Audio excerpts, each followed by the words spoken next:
Ngayong araw ay nandito tayo sa sikat at nagte-trending at pinipilahan na Philrose Hardware na matatagpuan sa gilid ng Atimonan Municipal Hall dito sa Quezon. Salamat nga pala sa mga tropa na nag-assist. Pero hindi tayo magpapagawa ng buong bahay, ipapaayos lang natin yung ating kwarto. Oo, room renovation lang kasi kamakailan lang ay nagdesisyon tayo na mag-resign at maging isang full-time content creator. Tama! Kaya naman dahil dyan, ipapaayos natin ang kwarto. Nasabi ko na ba yun? Sige. Ang ating main character ngayong araw ay ang aking kapatid na si Papa Terms. Palakpakan!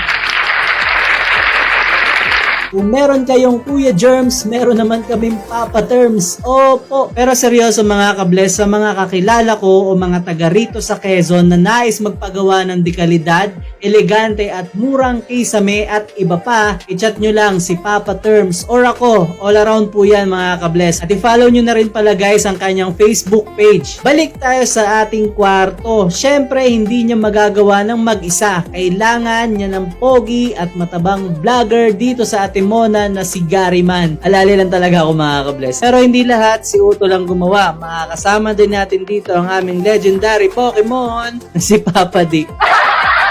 Dahil bago nagkaroon ng Papa Term, syempre, Papa D muna. Siya ang gumawa ng ating cabinet, pinto at bintana. Tinakpa ng mga pwedeng takpa na pwedeng daanan ng ingay. Pati na rin ang maiingay na kapitbahay. Pero syempre joke lang mga kabless, mga tropa natin yan. Dala na rin ng sobrang init kaya natin napagdesisyonan na magpakisame. Pinalagyan na rin namin ang pinto at bintana para sa safety namin. Medyo maliit lang itong kwarto kaya pinalagyan na namin ng cabinet para maalis na namin yung Durabox to save some space dahil hindi na available nung sumunod na araw si Papa Terms. Kaya to the rescue ang ating Papa D. Ang ginawa nga pala nating pinto ay yung mga sumobra doon sa kisame na Hardiflex at metal faring. Ganun na rin sa bintana kaya nakasave tayo ng konti. Kung may gusto kayong malaman mga kabless, just comment down below at kung nagustuhan nyo naman ang aming video, please share and follow for more videos.